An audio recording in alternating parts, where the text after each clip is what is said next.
नमस्कार, मैं अर्जुन तुकाराम लाट टीजीटी हिंदी जवाहर नवोदय विद्यालय बरपेटा असम कक्षा 8वीं के सभी बच्चों का पुनः एक बार मैं हार्दिक स्वागत करता हूं। और जो हमारा पाठ चल रहा है कल से, इससे पहले हम उस पाठ के दो भाग देखें।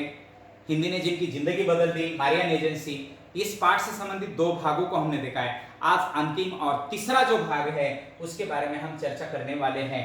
भाग 3 जो भाग 3 है इसके बारे में चर्चा करेंगे। दुर्वा भाग 3 किताब का भी भाग 3 है और हमारे इस हिंदी ने जिनकी जिंदगी बदल दी इस पाठ का भाग 3। मैंने ये पाठ बहुत बड़ा होने के कारण इसको मैंने अलग अलग भागों में बांटा है और वो भाग 3 के बारे में आज हम चर्चा करेंगे।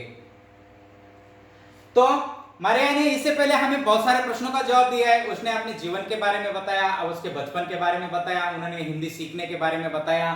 तो आज हंगरी में मैंने हिंदी का पुस्तकालय बना रखा है। देखिए कितना बड़ा कार्य है। लोग विविध अपना घर तैयार करेंगे, सब कुछ तैयार करेंगे, लेकिन समाज और अपने के साथ समाज को सुधारना, यही तो हमारे पढ़ाई का उद्देश्य होता है। एक तो अपने आप में सुधार करके लेना और साथ ही साथ अपने आसपास के लोगों को सुधारना, ये शिक्षण का मुख्य उद्देश्य में से उद्देश्य है। जो उद्देश्य हमारे रहते हैं, तो ये कर दिया कि उन्होंने हिंदी पुस्तकालय बना रखा है जिसकी किताबें भारतीय दूतावास से उपलब्ध कराई जाती है। अभी वहां हमारे हिंदी की किताब नहीं बनेगी तो भारत का जो दूतावास है हंगेरी में, विदेश मंत्रालय का ऑफिस रहता है, वहां हमारे अधिकारी रहते हैं, वहां उनके माध्यम से इन्होंने किताबें उपलब्ध कराई। बुडापेस्ट में भारतीय पोशाक ही पहनती हूं, जैसे ऐसे, ये देखिए इस प्रकार का भारतीय पोशाक, जिसे देख मेरे छात्रों ने भी इसके प्रति ललक बढ़ी है, वो भी ऐसा ही पहनते हैं। और देखिए अध्यापकों की छाप छात्रों पर पड़ती ही है। अगर हम ठीक नहीं रहेंगे तो वो भी ठीक नहीं रहेंगे, हम ठीक नहीं बोलेंगे तो वो भी ठीक नहीं बोलेंगे, हम ठीक तरह से आचरण नहीं करेंगे तो वो भी नहीं करेंगे। मतलब टीचर के ऊपर बहुत अधिक जिम्मेदारी होती है और जिम्मेदारी के साथ रहकर उनको जिम्मेदार व्यक्ति अगर बनाना है तो पहले खुद जिम्मेदारी के साथ रहना बहुत आवश्यक है। और कभी कभी दबाव आता है कि हम वैसे रहना है तो कैसे रहना पड़ेगा, क्या करना पड़ेगा, इस प्रकार के सवाल मन में हमेशा आ जाते हैं। जिसे देख मेरे छात्रों ने भी इनके प्रति ललक बढ़ी है, वो भी इस प्रकार की पोशाक पहनते हैं। कड़ाके की ठंड के चलते वहां सलवार और सूट ही ठीक है, इसलिए साड़ी कम पहनते हैं। ज्यादा ठंड होती है इसलिए सलवार और सूट पहनते हैं। जैसे उत्तर भारत में आपको यही देखने के लिए मिल जाता है, सलवार सूट देखने के लिए मिल जाता है। जैसे महाराष्ट्र में आ जाएंगे तो फिर साड़ी देखने के लिए मिल जाती है। फिर इधर दक्षिण में आ जाएंगे तो आपको साड़ी का प्रचलन अधिक दिखाई देता है। और यहाँ इधर ईशान्य भारत में आ जाएंगे तो फिर यहाँ साड़ी सलवार सूट का प्रचलन भी आपको दिखाई देता है। जितनी जगह है अलग अलग उनकी वेशभूषा है, खान पान अलग है, वेशभूषा अलग है, इसलिए तो विविधता में एकता भारत की विशेषता है। तो यह है कि सलवार सूट पहनते। प्रश्न आएगा कि बुडापेस्ट में भारतीय कौन सा पोशाक पहनती है, मतलब भारतीय पोशाक के प्रति उनके क्या विचार है, इस प्रकार का सवाल भी आ सकता है। भारत की कौन सी चीजें आपको अच्छी लगती है? मारिया जी को प्रश्न पूछा, भारत की कौन सी चीजें आपको अच्छी लगती हैं? आप देखिए वैसे मुलाकात करते समय पूछते थे कि आपका पसंदीदा हीरो कौन सा है, आपकी फिल्म कौन सी पसंदीदा है। ऐसा हम जब कभी कभी वो डायरी लिखते हैं ना, क्या बोलते हैं उसको, स्लैम बुक कुछ बोलते हैं ना, उसमें सवाल पूछते हैं बच्चे के सर आपको क्या पसंद है? अरे हमें आप ही पसंद है, हमें कोई दूसरा पसंद नहीं है भाई। लेकिन बहुत अच्छे बात है, लिखो ना, आपकी पसंद तो लिखो। हाँ, तो मारिया को भी इससे संबंधित प्रश्न पूछा कि आपको भारत की सबसे अच्छी कौन सी चीज अच्छी लगती है। वाक्य पूरा होते इससे पहले ही वो बोल पड़ी कि यहाँ के मानवीय संबंध मुझे अच्छे लगते हैं। अंडरलाइन करके रख दो क्योंकि बहुत महत्वपूर्ण है। मानवीय संबंध मुझे अच्छे लगते हैं। अब मारिया ने एक ही शब्द में बहुत कुछ कह दिया। मानवीय संबंध, अरे देखिए ना, यहाँ के मानवीय संबंध और हंगेरी के मानवीय संबंध में क्या अंतर था? वहां 20 साल तक, मतलब बच्चों को जन्म दिया है, कैसे वैसे उसको 20 साल तक लेकर जाना है और उसको छोड़ देना है। मानवीय संबंध है क्या? अरे हमारे मम्मी पापा बूढ़े हो गए बोल के वहां छोड़ देना है, मानवीय संबंध है क्या? हमारे भाई बहन सभी को छोड़ देना है, मानवीय संबंध है क्या?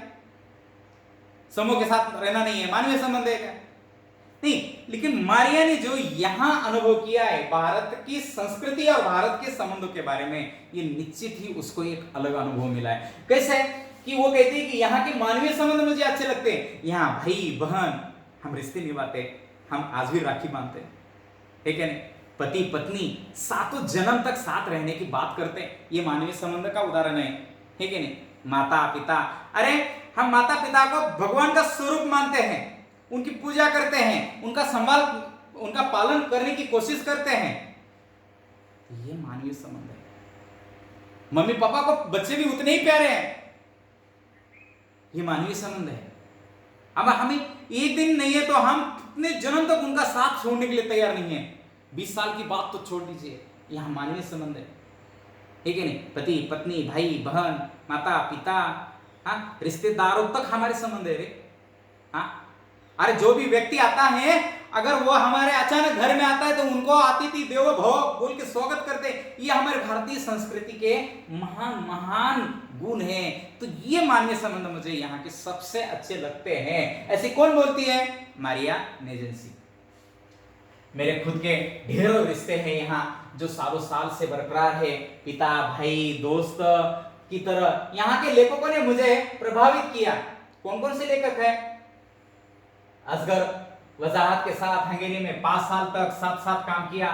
अशोक वाजपेयी, राजेंद्र यादव, अशोक चक्रधर, जैनेन्द्र कुमार जैसे लेखकों से मेरा संपर्क रहा। और भारतीय खाने में मुझे सबसे अच्छी पूरी, मटर पूरी अच्छी लगती है। पता है मुंह में पानी आ गया होगा। हाँ, खाने में पूरी, मटर पूरी भी अच्छी लगती है। हाँ, रसगुल्ले, जलेबी, मिठाई घर में जरूर खाओ, ठीक है। पनीर भी मुझे मुझे पसंद है, पनीर पसंद है। तो ये खाने की चीजें, मारिया को खाने की चीजें कौन कौन सी पसंद थी, इस प्रकार का अगर सवाल आता है तो आप उसका आंसर लिख दीजिए। यहाँ का कौन सा शहर और कौन सी फिल्म आपको पसंद है? नेजेंसी का जवाब था दिल्ली, क्योंकि मैं दिल्ली में रहती हूं तो अपना शहर है। मैं दिल्ली में रहती हूं तो मैं अपना शहर है, इसलिए मैं इसके बारे में कुछ नहीं कहूंगी। ये तो इसका मतलब क्या है? ये तो अच्छा ही है क्या नहीं? कहूंगी मैं 7 साल बाद दिल्ली आई तो सीएनजी का असर, सीएनजी गैस, प्राकृतिक गैस, तो सीएनजी का असर देखा, यहाँ का प्रदूषण कम हुआ है। लेकिन आप भी हालत अगर देखते हैं तो ऑडी 1 लगाना पड़ रहा है। मारिया ने जब देखा था तब इतना नहीं था। आज की हालत बेकार है, आज प्रदूषण ही प्रदूषण है। हरियाली बड़ी है, पांडिचेरी, मैसूर, उदयपुर, ये देखिए ये पांडिचेरी है, मैसूर है, वाह। आपने ये उदयपुर है, नहीं मैसूर है, मैसूर का पहले सही है। तो आप इस मैसूर जाइए, कर्नाटक में है। आप जैसे बेंगलुरु चले जाएंगे, बेंगलुरु के थोड़ा दूर ही आपको ये मैसूर मिलेगा। वहाँ मैसूर पैलेस बहुत ही प्रसिद्ध है। आप यहाँ दशहरा यहाँ का अगर देखेंगे तो बहुत ही सुंदर, लोग दूर दूर से आते हैं। लेकिन लॉकडाउन के चलते कोई आया नहीं होगा या आने के लिए मना भी किया होगा, तो ये भी देख लीजिए। और ये है उदयपुर, ये अतुल्य भारत में भी इसकी एडवर्टाइज जब आती है तो इसका चित्र दिया जाता है। सुना है मैंने, हमारे दोस्त हैं मीना सर जी, तो उनको हम जब भी पूछते उदयपुर कैसे है तो ये नंबर 1 है और झीलों की नगरी है, ऐसे वो कहते हैं। तो मैंने देखी नहीं है, लेकिन चलो एक आध दिन हम जरूर देखेंगे उसे। क्यों? क्योंकि हमारे अभी आगे जी का जिक्र आ गया तो आगे जी यही कहते हैं ना, सैर कर दुनिया की गाफिल जिंदगानी फिर कहाँ, गर जिंदगानी रहती है तो नौजवानी फिर कहाँ। अगर हम अब भी नहीं घूमेंगे तो बुढ़ापे में कैसे घूमेंगे? तो यही एक सवाल हमेशा उमड़ता है। रही फिल्मों की बात, अब फिल्मों की बात उन्होंने पहले भी की थी, लेकिन अभी भी पसंदीदा फिल्म, पहले तो फिल्म शिकायत की थी, अभी पसंदीदा फिल्म कौन सी है? तो हंगेरी में बहुत कम वैसे हिंदी फिल्में पहुंचती है, वैसे भी पूरे हंगेरी में केवल 500 हिंदुस्तानी हैं। 10 साल में पहले ये तो केवल 50 थे, यहां तक मेरी बात है। तो मुझे फिल्म उमराव जान 2006 में ये फिल्म आई थी, और उमराव जान मुझे सबसे अच्छी लगी। नसरुद्दीन शाह, शबाना आजमी मुझे बहुत अच्छे लगते हैं। देखिए हर एक पसंदीदा मुझे बचपन में अगर हम अजय देवगन के एक्शन वाले फिल्म देखते थे, वो इसे मारा मारी, वो फुलौर काटे, वो पूरा गाड़ी पर दो पैर देके ऐसा बचपन में तो बहुत अच्छा लगता था वो। तब हमारे वो मतलब आइडियल बन गए, और हमने अपने घरों में बड़े अगर फोटो लगा देते थे।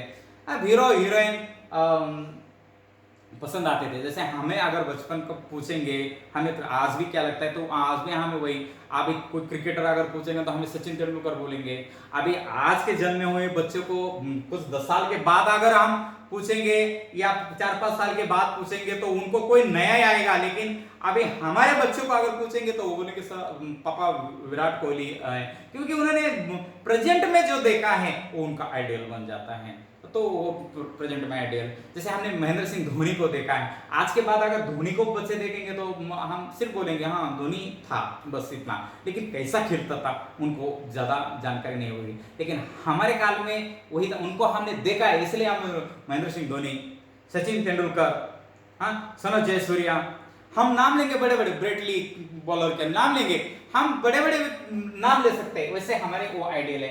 अब वैसे अजय देवगन या आमिर खान, ऐश्वर्या राय, हम अपने काल के नाम ले सकते हैं। तो मुझे उमराव जान अच्छी लगी, और नसरुद्दीन शाह और शबाना आजमी ने उन्होंने जो किरदार किए हैं वो भी मुझे सबसे अच्छे लगते हैं, ऐसा कहना है उनका। शायद इसलिए कि वो कला फिल्मों से जुड़े कलाकार है ना, कला फिल्मों से जुड़े कलाकार होने के कारण मनोरंजन की जरूरत तो इंसान को कभी कभी पड़ती है, पर कला फिल्में जिंदगी का हिस्सा है, आप इनसे मुंह कैसे मोड़ सकते हैं, ऐसे मारिया फिल्म के बारे में कहती है। तो यहां मैं धर्म और राजनीति के बारे में मारिया नेजेंसी से प्रश्न पूछूंगा। तो धर्म और राजनीति से संबंध से उनको प्रश्न पूछा फिल्म के प्रश्न के बाद। तो नेजेंसी के ख्याल पूरी तरह से तार्किक है, मतलब तर्क देती है उसमें कि उनके मुताबिक मैं हर तरह के मंदिर, हर तरह की मस्जिद, चर्च गई हूं, पर मैं न इधर की हूं न मैं उधर की, मतलब ना यहाँ की हूं न मैं यहाँ की हूं। मैंने अपना रास्ता चुन लिया है कि मैं किसी धर्म से जुड़ी नहीं हूं। मैंने धर्म के बारे में काफी कुछ पढ़ा है, मैंने इसके हर एक रूप से परिचित हूं, लेकिन हर धर्म का आदर भी मैं करती हूं। मैं किसी एक धर्म को नहीं मानती हूं, ना मैं किसी धर्म से हूं। मैं सभी धर्म का आदर करती हूं, लेकिन मैं किसी धर्म से जुड़ी नहीं हूं। ऐसे कौन कहते हैं? मारिया नेजेंसी कहती हैं।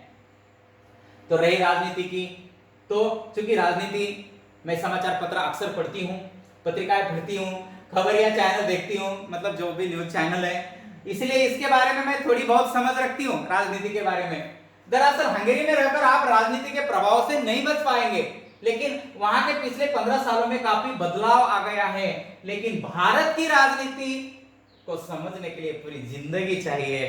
सही में भारत की राजनीति को समझना इतना आसान नहीं है। देखिए इतने सारे पक्ष है भाई। अब देखिए एक कम्युनिस्ट पार्टी है, यहाँ बीजेपी है, यहाँ देखिए कांग्रेस पार्टी है, अलग अलग पार्टी है, पार्टियां हैं, पार्टियों की कमी नहीं है।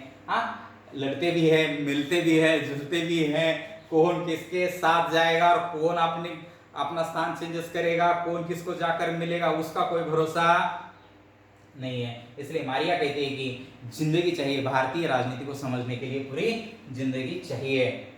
नेजेंसी से आखिर में आधुनिकता को लेकर उनके विचारों के बारे में सवाल पूछा। आधुनिकता, मॉडर्नाइजेशन जो हुआ है उसको आधुनिकता बोलते हैं। आश्चर्य है कि उन्होंने आधुनिकता से असहजता जताई। उनका कहना था कि बहुराष्ट्रीय कंपनियों का प्रभाव इतना बढ़ गया है कि जगह की, सामान की खासियत और विविधता ही खत्म हो गई। आज देखिए, आज हम किसी भी देश का सामान यहां मंगा सकते हैं और हम हमारा सामान वो मंगा सकते हैं। मतलब जैसे हम दार्जिलिंग चले जाएंगे वहां गरम गरम कपड़े दार्जिलिंग जाने के बाद ही मिलते थे, अब वहां के कपड़े यहां मिलने लगे। अब हम मुंबई चले गए, मुंबई में कुछ जो चीजें हैं वहां मिलती थी, वो आज यहां उपलब्ध है, यहां हम ऑनलाइन के माध्यम से उसको मंगा सकते हैं।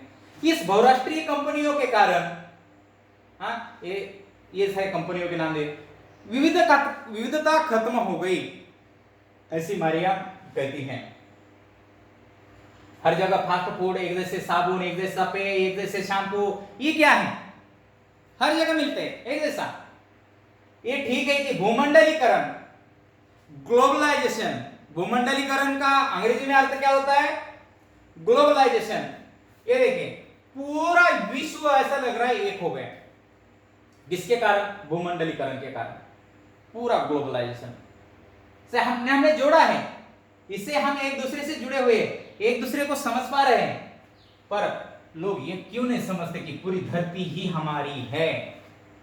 अगर हम इसे खबर करेंगे तो इसका नतीजा सबको भुगतना होगा। यहां इसको अगर हम इसे खराब करेंगे तो इसका नतीजा सबको भुगतना पड़ेगा, नतीजा परिणाम सबको भुगतना पड़ेगा। हाँ, जैसे कैटरीना, ये सारे तूफान के नाम है, सुनामी है, विल्मा है, भूकंप है, हाँ, जैसे फौनी तूफान आ गया था ना, फौनी, हाँ, न जाने क्या क्या। मैं एक अनुभव से अपनी धरती, अपनी बात खत्म करना चाहती हूं। एक बार मैं सूरीनाम के घनघोर जंगलों में चली गई, मारिया कह रही, सुनिए, तरफ चली गई जहां से नदी मार्ग के अलावा गुजरने का कोई दूसरा रास्ता नहीं था। हमने नाव पकड़ी, काफी अंदर तक गए, यानी उस इलाके में गए जहां आबादी नहीं थी। आबादी मतलब कोई आदमी वहां नहीं थे, मनुष्य नहीं रहते थे, बस्तियां, कल कारखाने नहीं थे, उद्योग धंधे नहीं थे, आबादी नहीं है तो ये कैसे आएंगे। पर वहां भी प्लास्टिक से बनी, एक भी आदमी वहां नहीं था, लेकिन प्लास्टिक से बनी पानी की एक बोतल तैरती हुई मिली, एक पानी की बोतल मिली मुझे। मैंने सुना है समुद्र में कहीं एक प्लास्टिक का द्वीप बन गया है, इस प्रकार मैंने सुना है कि समुद्र में एक प्लास्टिक का द्वीप बना है जो जल्दी ही महाद्वीप बन जाएगा। कहने का मतलब है कि प्लास्टिक का उपयोग इतना हो रहा है और लोग क्या कर रहे हैं, उसका उपयोग करते हैं और उसको समंदर में फेंक देते हैं। उसके चलते क्या हो गया, एक पूरा द्वीप बन गया है। कहां बन गया है, समंदर में बन गया, ऐसा सुना है। ऐसा सुना है नहीं, तो सही है। हजारों क्विंटल टन ये प्लास्टिक लोग समंदर में फेंकते हैं और समंदर भी उसे अंदर नहीं ले रहा है, वो भी बाहर फेंक रहा है, वो भी अपने पास नहीं लेता है, वो भी बाहर फेंकता है। तो अब मुंबई में जाकर देखिए, वहाँ जो बीच है, वहाँ अगर कोई बड़ी बड़ी लहरें आती है तो अपने साथ साथ वो अपने अंदर का जो भी खराबी मतलब है, कचरा है, वो कूड़ा है, वो क्या कर देता है, वो फेंक देता है, जल्दी महाद्वीप हो जाएगा। हमने सोचा होगा कि इन चीजों का पर्यावरण पर क्या असर होगा, हम ऐसी दुनिया में जिएंगे क्या, ऐसे क्या ऐसे ही विश्व की कल्पना की थी हम सब ने, क्या यही विश्व हमें मिलेगा। मारिया ने इस प्रदूषण के बारे में बहुत सारी चिंता व्यक्त कर दी। अंत में उन्होंने कहा है कि अगर ऐसा ही चलता रहेगा तो बहुत सारे लोगों को उसके परिणाम भुगतने पड़ेंगे। तो चलो चलते हैं कि प्लास्टिक का यूज कम करें। हमारे प्रधानमंत्री नरेंद्र मोदी जी ने भी कहा है कि प्लास्टिक का कम से कम उपयोग करें। प्लास्टिक को बैन करने लगा लेकिन उपयोग कम करें, कम से कम, ताकि प्रदूषण को हम रोक सकते हैं। विविध शहरों में आज का कैरी बैग ये सारा बैन लगा हुआ है, कोई कैरी बैग नहीं देता है तो उसका अच्छे क्वालिटी का देने के लिए कहा है। तो ये है प्लास्टिक का उपयोग कम करने के बारे में या प्रदूषण के बारे में चिंता व्यक्त की है। तो मुझे लगता है ये जयप्रकाश पांडे जी ने इस पाठ का जो अनुवाद किया है मुझे बहुत अच्छा लगा। विशेषता मारिया से एक मिलने का मौका मिल गया, ऐसा हुबेहुब अनुभव यहाँ हो रहा है कि सही में मारिया ने जो बातें कही है, चाहे फिल्म के बारे में, चाहे राजनीति के बारे में, चाहे धर्म के बारे में, चाहे प्रदूषण के बारे में हो, चाहे अपने जीवन के बारे में, चाहे संयुक्त परिवार का उन्होंने महत्व बता दिया, उन्होंने मानवीय संबंध कैसे होने चाहिए इसके बारे में उन्होंने बता दिया। तो हंसते हंसते मतलब रहते उन्होंने शिकायत, फिल्म के बारे में शिकायत कर दी, और उन्होंने जो हिंदी के चलते आपने जीवन में जो बदलाव लाया, ये सबसे बड़ी बात हम मारिया से सीख सकते हैं। तो यहाँ ये पाठ समाप्त हो रहा है बच्चों। इसके ऊपर के शब्दार्थ थे और गृह कार्य हिंदी ने जिनकी जिंदगी बदली, इस पाठ का गृह कार्य है मारिया बुडापेस्ट में कौन सी भारतीय पोशाक पसंद करती थी? सलवार और सूट, ये दिया। और क्यों? तो ठंड के चलते। तो इस प्रकार का गृह कार्य है। और भी क्वेश्चन मैं आपको पीडीएफ के माध्यम से आपके पास तक पहुंचाऊंगा। तब तक के लिए मैं आपको यहाँ रोकना चाहता हूँ क्योंकि हमारा पाठ यहाँ समाप्त हो रहा है। तो बच्चों बहुत बहुत धन्यवाद। आशा करता हूँ कि आपको ये पाठ समझ में आया होगा। अगर आपको इस पाठ से संबंधित कोई भी परेशानी है तो संपर्क करें 8474872223। धन्यवाद।